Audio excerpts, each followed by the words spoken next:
the Agile brand.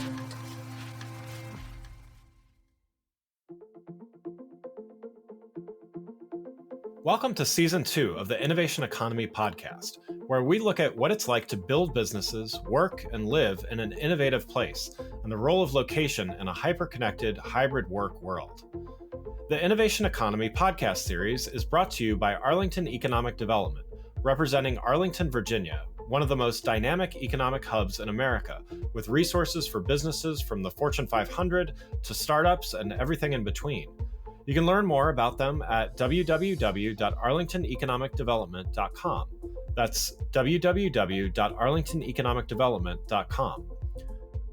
To listen to the latest episodes or sign up for the Innovation Economy newsletter, go to innovationeconomy.show or click follow on your favorite podcast app. And now on to the show. March is the month to celebrate women's history. In business, 40% of new companies are started by women, employing 10 million workers and generating $1.8 trillion in revenue. That's a lot of economic impact to celebrate. I'm Susan Soroko, Director of Creative Economy at Arlington Economic Development in Arlington, Virginia. The role of economic development is to retain and attract businesses where workers can live and thrive in a great community, even when the work world is changing. We support small businesses through programs like BizLaunch, and we value the importance of placemaking and a sector devoted to creative economy and the arts. Today, we're going to talk about the value and impact of women-owned businesses in our economy this month and every month. To help me discuss this, I'd like to welcome Mary Wong, founder and principal consultant of ValueCraft Global. Mary, welcome to the show. Thank you, Susan. I'm just delighted to be joining you today. Thank you. It's great weather to be celebrating Women's History Month. There's a lot to unpack and celebrate when it comes to women-owned businesses. So let's start with your background and what made you want to start ValueCraft Global. Well, I'll just start by saying that I've been working in international affairs for about 2 decades now.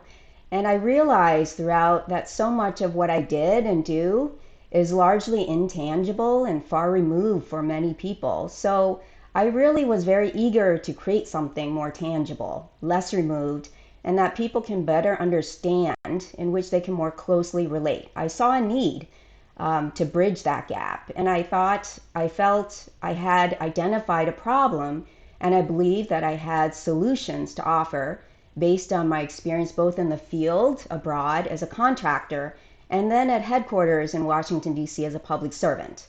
I had worked in the nonprofit sector and the public sector, so why not the private sector? Wow, so starting a business isn't for the faint of heart.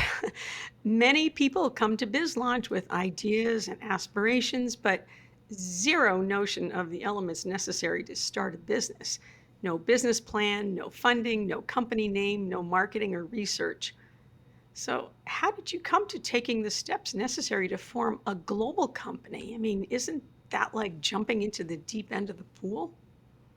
Yeah, it really was scary, I have to admit. But I was already in the mode of research and analysis, having recently completed a master's degree in public policy and evaluation. So I naturally applied what I learned from having recently gone back to school, in addition to drawing from 20 years of work navigating in and outside and around government. I was already well aware that there are great resources to help small businesses. I just hadn't realized to what extent. I also knew to ask questions, a lot of questions. And a large part of my day-to-day work is to analyze and evaluate for effectiveness. So I'm accustomed to asking questions. I wasn't afraid to ask questions, but I also learned that I needed to be more direct in asking for help. So this required being a bit more brave and even allowing myself to be vulnerable by acknowledging that I need help. It doesn't come naturally to most people. And we know, for example, that the failure rate for any small business is pretty high. I mean, 20% in the first year. So it makes sense that business owners would want to hold their cards pretty close to protect themselves from competition, among other things. Yet, it's interesting because you consider yourself a social entrepreneur with a commitment to building community. Why is that so important? Yeah, I think community is everything. I think the people around us, um, the people before us, the people after us, generations after us, the women that we have learned so much from and who we've really stood on their shoulders to get to where we are today.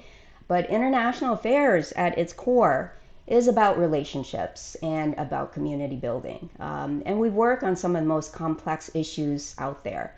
I know that we cannot possibly address these issues without working together. So rather than seeing others as competitors, I see potential collaborators and partners. We need to work together to solve these wicked problems, and working with just one group or one sector or one industry leaves out a whole demographic that could be that missing piece of the puzzle in terms of imagination, ideas, and insights. Working with networks, in particular, building community, whether it's your alumni or professional association, increases capacity and amplifies efforts and grows a pipeline for the next generation. I often think about my two daughters who will inherit this beautiful earth after we're all gone. And I've been very fortunate to have a strong network in my business ecosystem, starting with BizLaunch.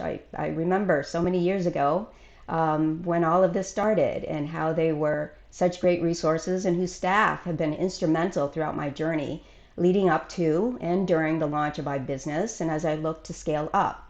I also include other resources, for example, the Women's Business Center, WBC, the Apex Accelerator, formerly PTAC, the Commonwealth of Virginia. It takes a small village. In establishing a business, we're establishing community and bringing others along and lifting them up. But let's not forget those personal networks too, those that sustained us well before I started this little business of mine.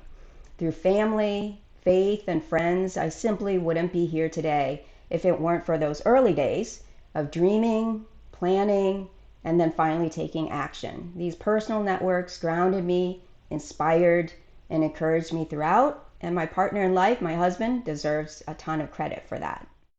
You have given a great amount of accolades to making sure that people really pay attention to such a holistic view of what your networks and what your ecosystem really involves, and don't leave any of it out because it's all really important. It's so great. So women-owned businesses grow at a rate that we understand is twice that of all firms. Yet women-owned startups receive only 2.3% of venture capital funding. With so much potential for economic impact, what's being overlooked? Yeah, I agree. I think there is tremendous potential, however, for women owned businesses to do more to explain the projected numbers, the results, outcomes, and impact of our businesses. And if women don't have the expertise to explain economic impact, consider possibly explaining other impacts like health, education, energy that can translate to economic impact. I often say that we all speak English and yet we don't understand each other. At the core, though, these are issues of translation, and there are resources to help with this, with translation. That is such a great perspective, and trying to remind women that they have a lot more potential than they give themselves credit for. So, what are some of the opportunities and the resources and the mindset that women should be paying closer attention to as they consider starting a business? Hmm. I like how you emphasize mindset. I think that's really really important. And we tend to be hardest on ourselves, and this is the mindset where we know from research that tells us that women tend to apply to jobs if they meet most or all of a job qualification, and that we self-select out. So likewise, I think this is the case with starting a business and operating a business. We deserve to give ourselves grace just as we generously grant it for others. And it's okay to make mistakes or stumble along the way. And I think that's a given for a lot of businesses, whether it's male or female owned. So go for it and give it a try, and you won't regret trying. Start with your personal networks and resources, and then bring in professional resources as you build your base. And I've already listed many of them earlier. Well, your company, Craft Global, is now in its fifth year with a global presence. That's impressive. And some of the projects that you work on are in parts of the world that are not proponents of women's rights and independence. So, what are some of the things that you do to elevate women's confidence in themselves and their endeavors, both here and abroad? Well, you're exactly right. And in this very global world that we live in, there are many ways to elevate women's confidence. But something I want to focus on in this conversation is for women to seek out a mentor and have someone who inspires you in mind. It doesn't have to be a woman either. But women need to be at the table, whether it's the dinner table in the Midwest where I was raised, or the negotiations table at the UN where I represented the United States. We know, we know that societies tend to be more stable if women are empowered. Just imagine more women represented, contributing, and even leading with their talents in finance, science, technology, government, and business. What our communities would look like, the potential there. It starts with opening up space for women to have voice and to be able to speak up and stand up for themselves. And quoting from the Baha'i Faith, as long as women are prevented from attaining their highest possibilities, so long will men be unable to achieve the greatness which might be theirs. And I quote from a woman many of us in foreign affairs deeply admire, Madeleine Albright, and the first woman Secretary of State, who famously stated, "There's a special place in hell for women who don't help other women." While I wouldn't use the very same language, I do agree with the sentiment. She wasn't my personal mentor, but she did inspire me, and I'm sure she inspired many other young women along the way. I'm inspired, and I don't even work in foreign policy. You have just a magnificent approach and a view for what you're doing. Um, you know, we here in BizLaunch have tried to bring a lot of resources to the table for women and other kinds of small businesses, not just for women. BizLaunch, for example, has partnered with Arlington Public Library on a women's maker fair that's happening on March 22nd, probably before this recording is published. And we're going to be hosting an upcoming minority vendor fair in Hyatt Crystal City in April. And you can find more details on this in the show notes after the show.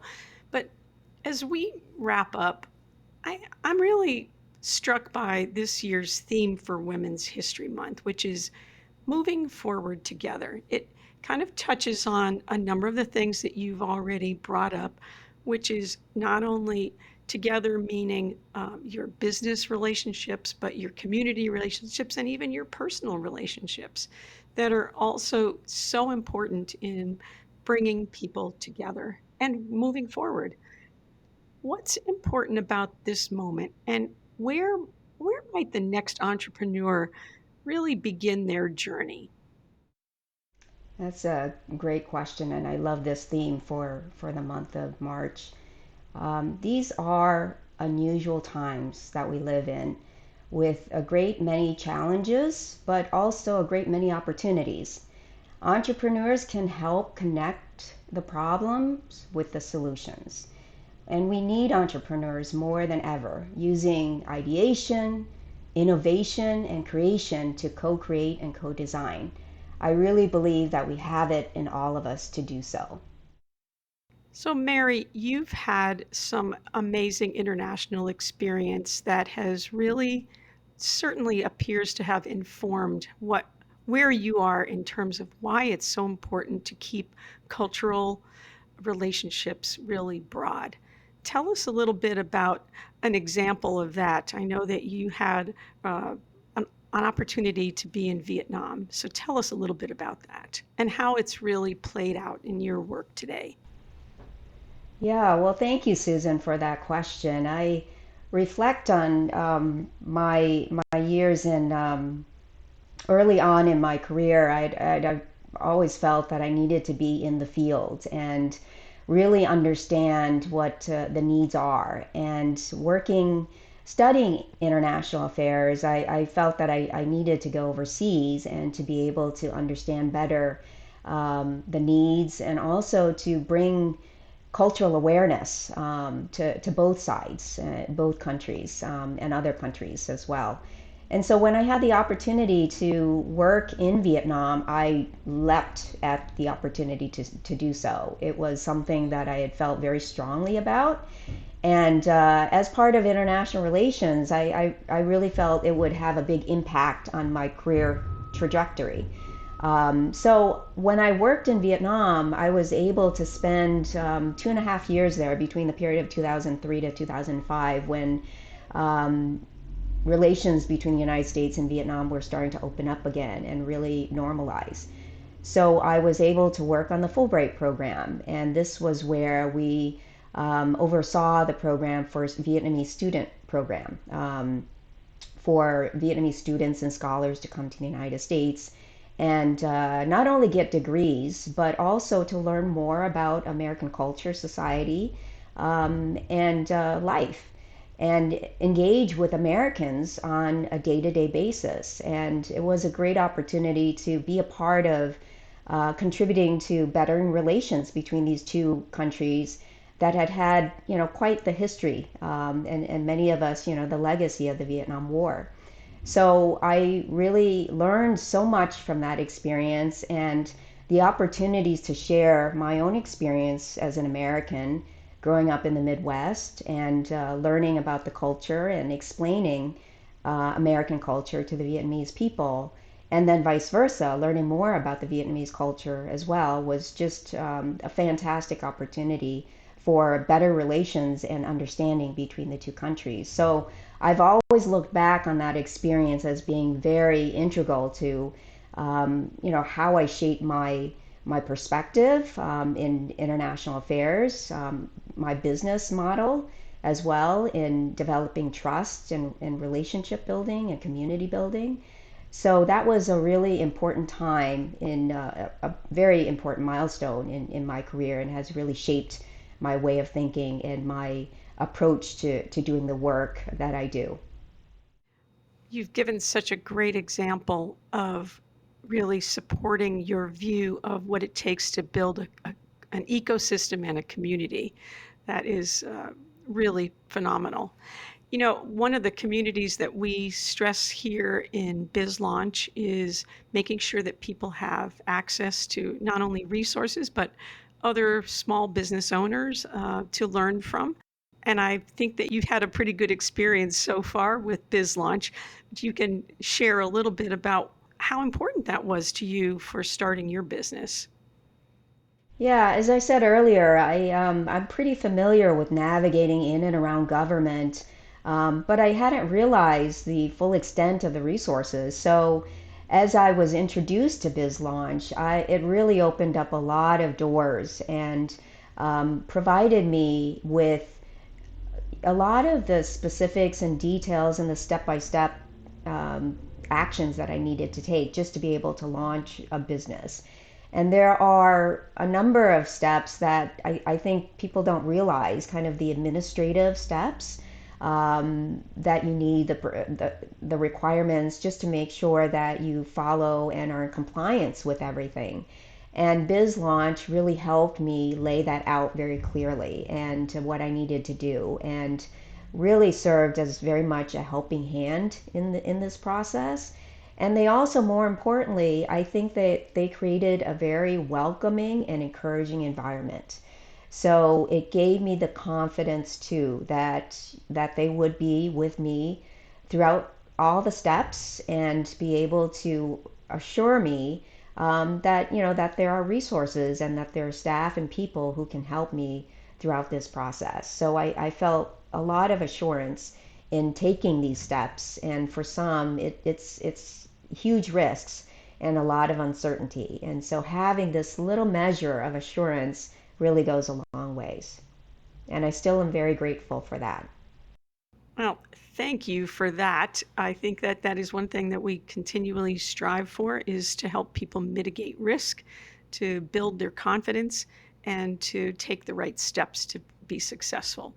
You've been a great guest. Thank you so much. Thank you so much. Thanks again for listening to the Innovation Economy podcast, brought to you by Arlington Economic Development. If you enjoyed the show, please take a minute to subscribe on your podcast channel of choice and leave us a rating so that others can find the show more easily. You can access more episodes at innovationeconomy.show or on your podcast platform of choice. The Innovation Economy is produced by Missing Link, a Latina-owned, strategy-driven, creatively fueled production co-op. From ideation to creation, they craft human connections through intelligent, engaging, and informative content. Until next time, let's keep innovating.